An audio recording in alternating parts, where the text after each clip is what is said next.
Hey guys, it's time for my NXT review. This is the episode that aired on October the 31st, 2012, Halloween night. Gonna kick it off with tag action. The Usos, Jimmy and Jay, took on Michael McGillicuddy and Johnny Curtis. Now this was a very interesting pairing, considering Johnny Curtis just seemed to be wanting to do nothing but modeling. I mean, it just seemed like when he came out, he was like George Michael, he came out, stick his butt out in the air. But this was a very good outing for the Usos, in my opinion. A very good tag match for both of them, or for Jimmy and Jay.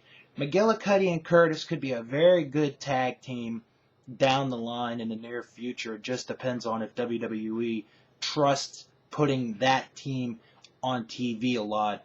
The match ends when Jimmy hits the big splash from the top rope on the McGillicuddy to get the 3 count and the victory. After the match, Ascension is in their little perch staring at the Usos, and the Usos are staring at Ascension. So we go to the back. Trent Beretta is being interviewed, and he's interrupted by Cassius Ohno, and Ohno says that the win last week was a fluke. Beretta doesn't think so, so Ohno challenges Beretta to another match, which they said would be next week. Beretta accepted, and that's that. So you have one match for next week.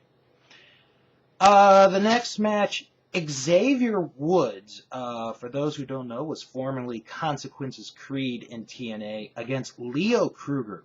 And I gotta say, watching this match, I cannot understand why TNA would let go of a guy like Xavier Woods here, who has such good talent. Why would you get rid of a guy like that?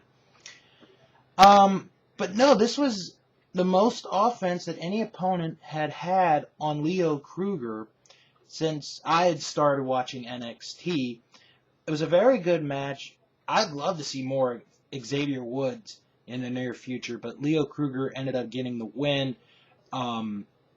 with that devastating reverse neck breaker slam, I guess would be the proper term to call it. It was just absolutely amazing. So then we go to our interview segment. Byron Saxton. Oh, and I do want to mention real quick, Tony Luffman did a much better job this week. Although he got carried away a little bit at times, because he was like, let's take a look at that finish! He did get carried away. So, Byron Saxton, the gentleman that he's interviewing this week is Big E Langston. I gotta set this up. This is just a bizarre segment. So, Byron mentions how Big E Langston likes to have a 5 count instead of a 3 count. So, this is how most of this segment goes. Byron, 5 is a beautiful number. You've got 5 fingers on your hands. You know how many toes you have on your foot? You have 5 toes. You give high fives, you give low fives. It's a beautiful thing. And then all of a sudden, excuse me, Vickie Guerrero comes out. So this gets interesting. Vickie is on her search to bring new men into her stable. She references that she is looking for new people to be in her stable, which I like, because we do need that back in wrestling, in my opinion. So she says that Big E could be a very good addition to her stable, to which Langston throws chalk up into the air and gets Vickie Guerrero in the face. And that's the end of that segment. Now, we get a very rare in-the-ring promo segment. And it starts off with Jinder Mahal. Jinder Mahal is saying how that he should have a rematch for the NXT title since he lost in the finals of the tournament to Seth Rollins. And he says that he should get another opportunity. Well, Justin Gabriel comes out to the ring, and he says that there's a lot of guys in the back who are more deserving of an opportunity at the NXT title than you, and I am one of them. I should have the next shot at the NXT title. Well, then here comes Drew McIntyre to the ring, and he gives a good point. He's like, well, Seth Rollins, he broke my arm, my wrist, he put a cast on it. But who's the only one to ever beat Seth Rollins on NXT? You're right, Drew McIntyre. So, and then here comes Bo Dallas. Bo Dallas comes out, and he says, I've been waiting patiently. He's got what I want, and you all are in my way of what I want. And then here comes Dusty Rhodes out. And he goes, well, you know something, baby? Let me tell you what we're going to do. Next week, right here on NXT, Bo Dallas, Drew McIntyre, Justin Gabriel, Jinder Mahal, Fatal 4-Way, winner's the #1 contender to the NXT title. Now hit my music. So we have our second match set up for next week's episode of NXT, a Fatal 4-Way to determine the #1 contender to that title. And then we get the long-awaited debut of Roman Reigns. And what I mean by long-awaited, I mean 1 week hype. He goes up against a guy named C.J. Parker. Now, this is just so weird because the way that Luffman and Regal are commentating, it's like, oh, you'll remember where you were when Roman Reigns made his debut. He's going to have a big impact in WWE.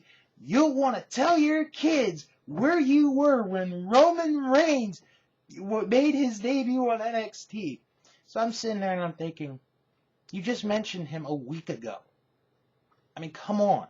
There are more debuts that people will remember than Roman Reigns. But anyway, I will say this. I can't put a definitive conclusion yet on the Roman Reigns. I will give him this.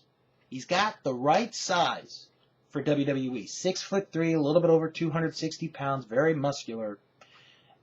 And he's got a very cool ending, which I'll get to in a moment. But this was a decent match. Parker put in some good offense, but I loved the ending to this match. Parker goes into he's going to hit Reigns, but Reigns hits him with a flying forearm. And then Reigns gets Parker set up for a back body drop, but then he reverses it into a fall or into a slam. 1, 2, 3, Roman Reigns gets the win. Like I said, it's a little bit too early to put an honest opinion on the guy. But body-wise, he's got what WWE's looking for. He really does. And then we go to the featured match. Tyson Kidd challenges Antonio Cesaro for the United States title. This may very well be the best match anywhere this week in wrestling that's on TV. This was really a good match from both of these guys. A lot of near falls. A lot of strength, actually, from Tyson Kidd. Because there was one part where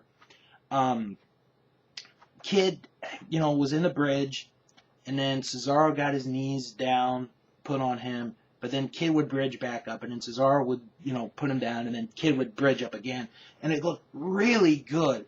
And then later on in the match, Tyson Kidd gives a really stiff kick to Cesaro in the chest, and then probably the most awesome move of the match, Kidd uses the ropes to get himself in, and instead of going into a sunset flip, he reverses it into an Pat O'Connor roll, and it looked really good. I mean, I've never seen a move like that.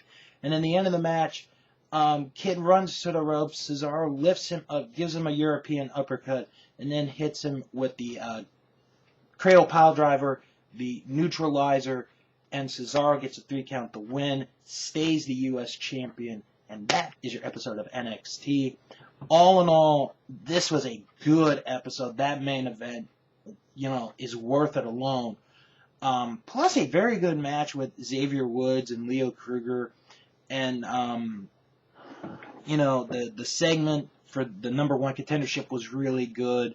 It's just a good episode all around. And how can we forget, where were you when Roman Reigns made his debut in NXT?